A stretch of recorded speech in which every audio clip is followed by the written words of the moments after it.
সকলকে স্বাগত জানাচ্ছি, আশা করি সবাই ভালো আছেন। আর ভিডিওটি হলো ঈদের একদিন আগে, মানে ভিডিওটি হলো শেষ রোজার ভিডিও। এটাই শেষ রোজার বিকালের দিকে একটু বের হয়েছি, বিকেলের দিকে মানে ইফতারির টাইমে আর কি। তো এই টাইমে তো আর মানুষ ঢাকা ছেড়ে চলে গেছে, পুরো ঢাকা শহরটাই খালি বলা যায়।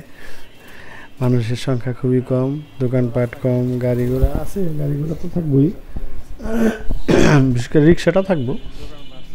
তো এলাকাটা মোটামুটি শুনশান হয়ে গেছে। আগে ইফতারির দোকান, মানে একটু পর ইফতারির দোকান ছিল, ওগুলো নাই। তো আর কি কিছু কিনবো বলতে আমার পিসিমা আসছে বাসায়, একটা তরমুজ কিনবো আর জিলাপি কিনবো। ওই ইফতারি খাবেন আর কি, জিজ্ঞেস করলাম, কয় না ইফতারি খাবো না, নর্মাল জিলাপি দিয়ে মুড়ি দিয়ে খাইবো আর কি। তো আসলাম, এই যেখানে ইফতারি বিক্রি করতেছে এখন, মানে ইফতারির সংখ্যা খুব কম, মানুষও কম, তাই কম কম বানাইছে। তবে এই সময়টা ঢাকা শহরটা খুবই অন্যরকম, এত মানুষের ভিড় নেই, মানুষ কম, একদমই কম। ঈদের দিন তো আরও কম থাকবো। তবে যেসব জায়গায় মনে করেন যে মেলা টেলা হইব, সেসব জায়গায় মানুষ থাকবে আর কি। এই যেখানে একটা ইফতারি দোকান ছিল, এটা বন্ধ হয়ে গেছে। একদিন আছে তো, এই জন্য সবাই গাঠি বস্তা গুল করে বাড়ি চলে গেছে আর কি, স্বাভাবিক। এই ঈদে যে বাড়ি যায়, এটা যে একটা আনন্দ, সেই মজা, ঠিক আছে, সবাই মিলে যায়। তবে একটাই মজা নষ্ট হয়, এটা যানজটে। এত যানজট পরে একদিনের রওনা দিলে তারপরে দিন যে পৌঁছায়, 2 ঘন্টার রাস্তা, তারপরে দিন যে পৌঁছায়, এরকম ঘটনাও ঘটে। তবু মজা। আমি 1 বছর না 2 বছর গেছিলাম, ভালোই লাগে। প্রচুর মানুষ, সবাই মানে আনন্দ নিয়ে যাইতেছে, ভালো লাগে। আর সবার কাছে মনে করেন নতুন জামা কাপড়, ব্যাগ, গাঠি গুল করে, মানে বাড়িতে যায় যারা, বাড়িতে সাথে আত্মীয়স্বজনের জন্য নিয়ে যায়, ড্রেস নিয়ে যায় নতুন নতুন। তো সবারই মোটামুটি বড় বড় ব্যাগ থাকে আর কি। যাই হোক, আমি এই যে একটা তরমুজ কিনছি আর জিলাপি কিনছি, এখন বাসা থেকে যাচ্ছি। বাসায় যে জিলাপি দিয়ে একটা মুড়ি খামো।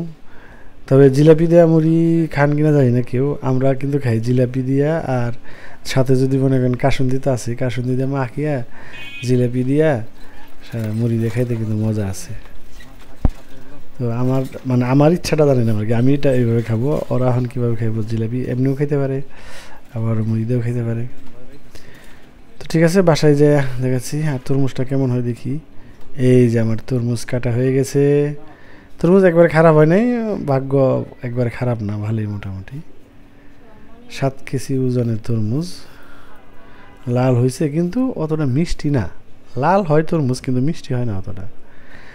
যাই হোক, না হইলে আর কি করার। তবে এটা খাওয়া চলে আর কি, ওই ফ্রিজে রাখলে ভালোই লাগে খেতে, খারাপ লাগে না। এই যে মুড়ি আর কাসুন্দি, আমারটা আমি নিয়ে নিছি। 1 চামচ কাসুন্দি নিলেই না, এক চামচ কাসুন্দি দিয়া আর একটা জিলাপি নেবো ভেঙে, মুড়ি দিয়ে আবার খাবো।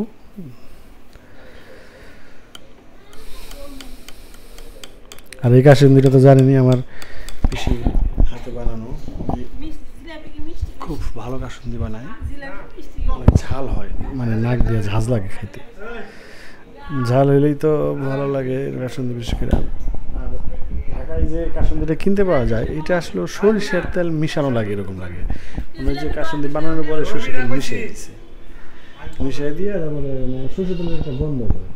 কিন্তু এই কাসুন্দিটার মধ্যে কোনো ধরনের গন্ধ নেই, একদম কাসুন্দির গন্ধ করে, সরিষার তেলের গন্ধ করে, ওটা বলতে সরিষার তেলের গন্ধ করে। এই যে আমি কাসুন্দি নিয়েছি, এখন মা খাইতেছি জিলাপি দিয়া। এটা আমার কাছে খুবই স্বাদ লাগে। তবে আগে যেটা খাইতাম সেটা হলো গুড় দিয়ে, ঠিক আছে, গুড় ছোটো ছোটো করে করে নিতাম, মানে দায়ে ছোটো ছোটো পিস করে তারপরে মিশিয়ে দিতাম ইয়ের মধ্যে, মুড়ির মধ্যে, তারপরে খাইতাম। মাঝে মাঝে কামড় লাগতো, এটা খুব ভালো লাগতো। তো এটাও তাই, প্রায় সেই রকমই হবে। গ্রামে মুড়ি খেতাম কাঠায়, বেতের তৈরি কাঠা, এখন তো আর ওগুলো নেই, এখন স্টিলের সব। আর ঢাকায় তো বেতের তৈরি কাঠা এখন পাওয়া যায়, রাস্তায় দেখি মাঝে মাঝে উঠে, তবে ওই রকম না, কিছুটা মিল আছে আর কি। কাঠার মধ্যে আগে সবাই মুড়ি খাইতো, গ্রামের অঞ্চলে সবাই কাঠাতে মুড়ি খাইত। আর এই এই যে খাইতেছি, ও আমার মতোই সবাই খাইতেছে, মানে আমি যেভাবে নিছি এভাবে সবাই নিচ্ছে। আর আমাকে ঈশান তরমুজ খাইতেছে, ঈশান তরমুজের চোকলা খায়, ওই যে নিচের টুক, আমরা যেটা খেয়ে ফালাই দিই ওইটা খায়, এবং চোকলা ভালো খাইতে পারে ও চোচা। যাই হোক, সবাইকে ঈদ মুবারক, আশা করি সবার ঈদ ভালো কাটবে, আমাদেরও ভালো কাটবে। ওই যে এই যে সারাটা দিন এই পড়বো এইটাই টুকে টুকে খাইবো, এইভাবেই সে এই তরমুজ খায়। নিচে পড়তেছে ফ্লোর, যদিও আমাদের ফ্লোরে ময়লা থাকে না, আমরা ডেটল দিয়ে প্রতিদিনই এটা মোছা হয়, তারপরেও ময়লা হয়, ময়লা থাকে, জীবাণু থাকতেই পারে, কিন্তু ও ওইভাবেই খাবে, তাও মানে কিছু হয় না, পেট খারাপ হয় না ওর। আমরা খেলে মনে হয়ে যাবে, ঠিক আছে, ওদের আসলে রোগ প্রতিরোধ ক্ষমতা বেশি। এই যে এটা মজা আছে, এভাবে কাসুন্দি দিয়ে মুড়ি দিয়ে মাখে আর জিলাপি দিয়ে খেয়ে দেখেন, অনেক মজা। যাই হোক, সবাই ভালো থাকবেন, সুস্থ থাকবেন, সাবধানে থাকবেন, সবার জন্য শুভকামনা রইল। ঈদ মুবারক সবাইকে, আর আমাদের জন্য আশীর্বাদ করুন, আমরা যেন ভালো থাকতে পারি, সুস্থ থাকতে পারি। আপনারা ভালো থাকুন, সুস্থ থাকুন, এই শুভকামনা করি। আজকে বিদায় নিচ্ছি। মা তো আসলে বেশিরভাগই লিপির বাসায় থাকে, আমাদের বাসায় খুব কম থাকে, আসছে যে পিসি আসছে দেখে মাও আসছে যে একসাথে থাকে। তো ঠিক আছে, সবাই ভালো থাকবেন।